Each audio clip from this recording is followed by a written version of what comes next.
नमस्कार, मैं हूं मीनू शर्मा। स्वागत करती हूं आपका मनी 9 के prime time show money time में, जहां हम आपको बताते हैं पर्सनल फाइनेंस, बिजनेस, कॉर्पोरेट और पॉलिसी से जुड़ी बड़ी खबरों के बारे में और इन खबरों से आपकी जेब पर क्या असर पड़ता है इस बारे में।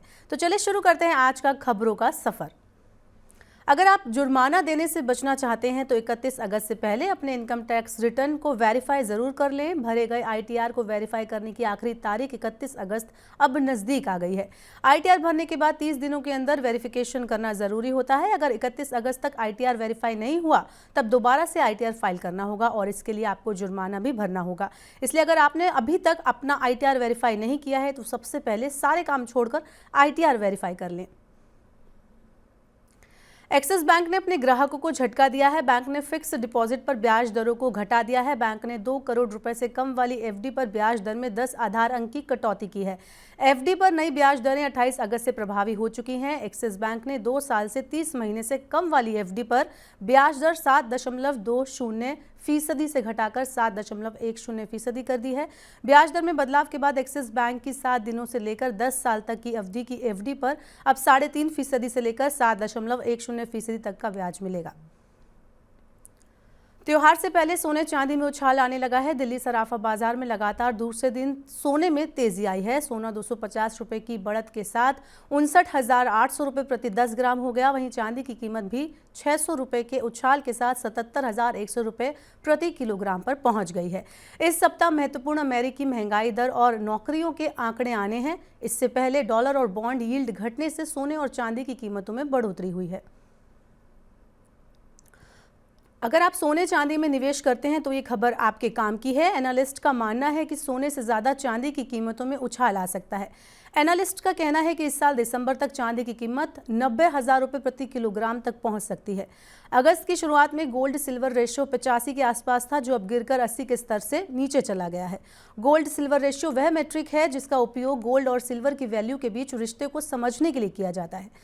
जब रेशियो कम होता है तब चांदी का प्रदर्शन अच्छा होता है, वहीं रेशियो ज्यादा होने पर सोने का प्रदर्शन अच्छा रहता है।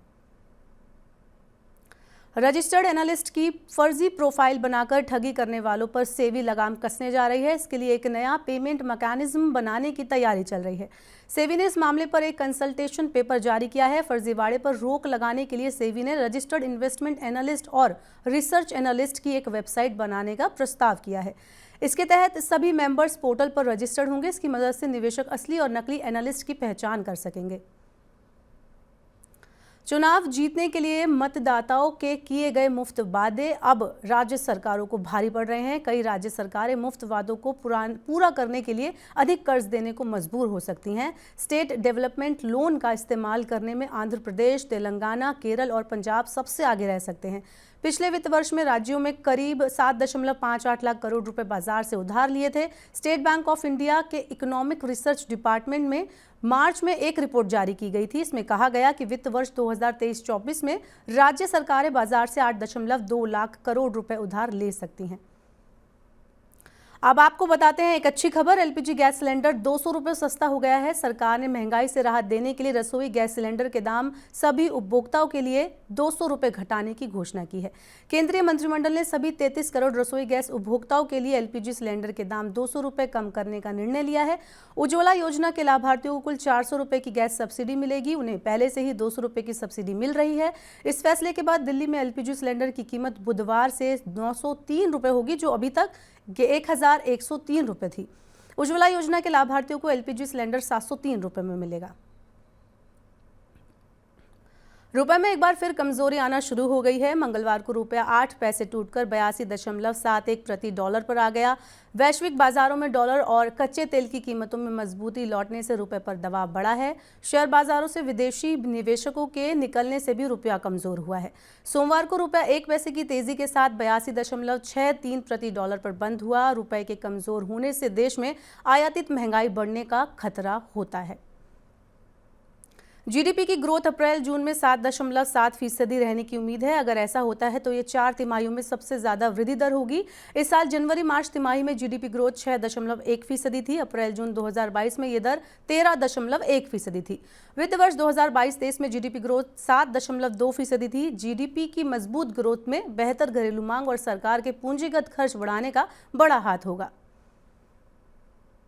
भारत और न्यूजीलैंड कारोबारी सुगमता को बढ़ावा देने के लिए यूनिफाइड पेमेंट इंटरफेस यानी कि यूपीआई पर चर्चा कर रहे हैं। दोनों देशों के बीच व्यापार और पर्यटन को बढ़ावा देने के लिए न्यूजीलैंड में यूपीआई की शुरुआत पर विचार किया जा रहा है। दोनों देश न्यूजीलैंड से लकड़ी के लट्ठों के आयात की अनुमति देने पर तरीकों पर भी विचार कर रहे हैं। न्यूजीलैंड में यूपीआई की शुरुआत से दोनों देशों के बीच व्यापार करना सुगम होगा। संयुक्त अरब अमीरात, भूटान और नेपाल पहले ही यूपीआई भुगतान प्रणाली को अपना चुके हैं। चलिए अब चलते चलते आपको बताते हैं आज की आखिरी खबर। दुनिया का पहला 100% फ्लैक्स फ्यूल वाहन भारत में लॉन्च किया गया। टोयोटा मोटर की एथेनॉल से चलने वाली हाई क्रॉस को केंद्रीय सड़क और परिवहन मंत्री नितिन गडकरी ने पेश किया। ये वाहन फ्लैक्स फ्यूल इंजन से लैस है। ये कार वैकल्पिक ईंधन का इस्तेमाल करती है, साथ ही इलेक्ट्रिक पावर भी जनरेट कर सकती है। ये कार ईवी मोड पर भी चल सकती है। तो ये थी आज की बड़ी खबरें, प्रमुख खबरें। अब वक्त हो गया आपसे विदा लेने का। अब आपसे कल होगी मुलाकात।